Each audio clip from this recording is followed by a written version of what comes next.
এসে বললাম কক্সবাজার সি বিচে। তো আজকে আপনাদের প্রথমেই দেখাচ্ছি কিভাবে আসলাম। তো প্রথমে দেখেন এখানে আসলাম কমলাপুর রেল স্টেশন থেকে টিকিট কাটলাম। টিকিট থেকে কাটার পরে কক্সবাজার ট্রেনে উঠলাম 7 নম্বর বগি, এক্সট্রা 3 নম্বর 7 নম্বর প্ল্যাটফর্ম, আর হলো ট্রেনের এক্সট্রা 3 নম্বর সিটে। তো ওইখানে আমরা 5 জনের মতো ছিলাম।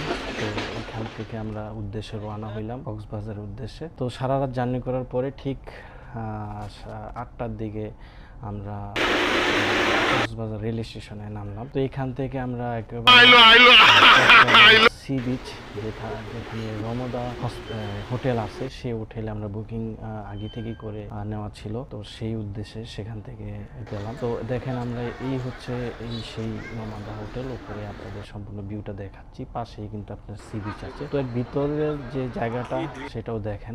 আমরা এটার ভিতরে রিসেপশনে যে অডিটোরিয়াম রুমটা আছে, এখানে বিভিন্ন সেমিনারও হয়। তো এই দেখেন পুরোটা একটা ভিউ এখান থেকে দেখতে পাচ্ছেন আপনারা। এই হচ্ছে তো এই যে ব্যাগগুলো দেখতে পাচ্ছেন বাইরে ছিল, ওনারা খুব চেকিং করা কিন্তু হয়, পুরো অল বডিটা চেক করা হয় মেশিনের মাধ্যমে। আপনার কাছে কোনো অবৈধ জিনিসপত্র আছে কিনা সেটা কিন্তু এই মেশিনে ধরে। তো এই ব্যাগগুলা অটোমেটিকভাবে ওনারা এখান থেকে আমাদের ব্যাগগুলো নিয়ে আসছে। তো আমরা এখন এখানে কিছুক্ষণ বসবো। রুমগুলো যদি খালি হয়, কিছু রুম আছে সেটা এখনো বরাদ্দ হয়নি, সেটা 12টা 11টার দিকে বরাদ্দ হবে। তো এই হচ্ছে ভিউটা। আমি এরপরে আপনাদেরকে নিয়ে যাব হচ্ছে আমাদের রুমে। তো আমাদের রুম পড়ছে হচ্ছে 604 নম্বর রুম। তো এখন হোটেলের নিয়ম হচ্ছে, আপনাকে প্রথম দিন যদি 2 দিন থাকেন, প্রথম দিন সকালে আপনাকে ইচ্ছা মতো প্রায় 80 আইটেম, আমি হিসাব করলাম, প্রায় 80 থেকে 50 আইটেমের খাবার আপনার সামনে পরিবেশন করা হবে। ইচ্ছা মতো টেবিল, তারপরে গ্লাস, পানি, তারপরে খাবারগুলো দেওয়া থাকবে এক একভাবে, এক এক সেলফে সাজিয়ে রাখা হবে। আপনার ইচ্ছা মতো যেটা প্রয়োজন নিজের মতো করে খাবেন। আপনাকে দেওয়া হবে 7টা থেকে 10টা পর্যন্ত। এই 7টা থেকে 10টা পর্যন্ত আপনাকে খাবার শেষ করতে হবে। এতটা সময় তো লাগে না। আপনি প্রত্যেকটা খাবার, যেটা আমি করেছি, একটু একটু অল্প অল্প করে সবগুলোই আমি নিয়েছি নিজের মতো করে। এখানে আসলে কোনো নির্দিষ্ট কোনো সীমাবদ্ধতা নেই, আপনার যতটুকু ইচ্ছে খাইতে পারেন। তবে হ্যাঁ, অপচয় করা কিন্তু খুবই শয়তানের বন্ধু, যেটা জানেনি।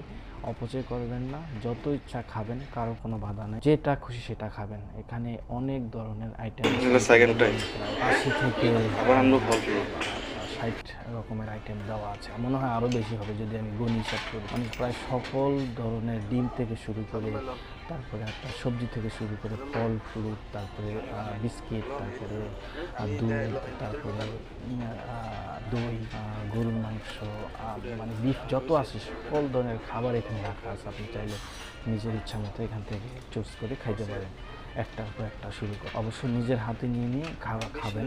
সেটা চলতে থাকবে প্রায় 10টা পর্যন্ত। আপনি চাইলে 10 মিনিট থাকতে পারেন, অথবা আপনি আধা ঘন্টা খেয়ে শেষ করতে পারেন, সেটা আপনার ইচ্ছে। তো এই হচ্ছে এটার নিয়ম। আপনি যদি 3-4 দিনও থাকেন, এখান থেকে সকালে 7টা বাজে আপনাকে নাস্তাটা দেওয়া হবে। আর বাকি নাস্তা আপনি বিভিন্ন রেস্টুরেন্টে গিয়ে, যেটা আমাদের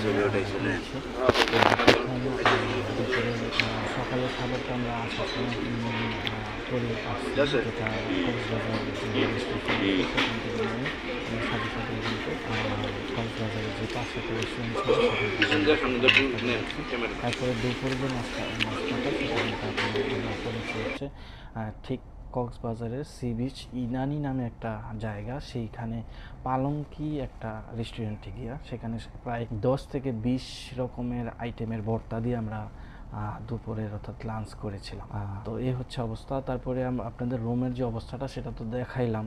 আর কি আছে এখানে, সবচেয়ে আকর্ষণীয় বিষয় হচ্ছে, দেখেন এই যে আমাদের যে রমদা যে হোটেলটা আছে, সেটার হোটেলের একবার উপরে কিন্তু সুইমিং পুল আছে। তো সেখান থেকেও নেমেছিলাম, অবশ্য ভিডিওটা করা হয়নি, পাশে কিছু ছবি তুলেছি, সেই ছবিগুলো আপনাদের সামনে শেয়ার। তো সবশেষে বলছি, এই রমদা যে হোটেলের একটা রুমের মানে দৈনিক সেটার ভাড়া হচ্ছে প্রায় 8,000 টাকা। 8,000 টাকা দৈনিক, আপনাকে 8,000 টাকা গুনতে হবে। যদি আপনি 3 দিন থাকেন, 3,24,000 টাকা। তো মোটামুটি হচ্ছে খুব আকর্ষণীয় জিনিসগুলো আপনাদের সাথে শেয়ার করলাম এই কক্সবাজারে এসে। আমার নিজের মনের যে অভিজ্ঞতাগুলো, সেটা আজকে শেয়ার করার কিছু না।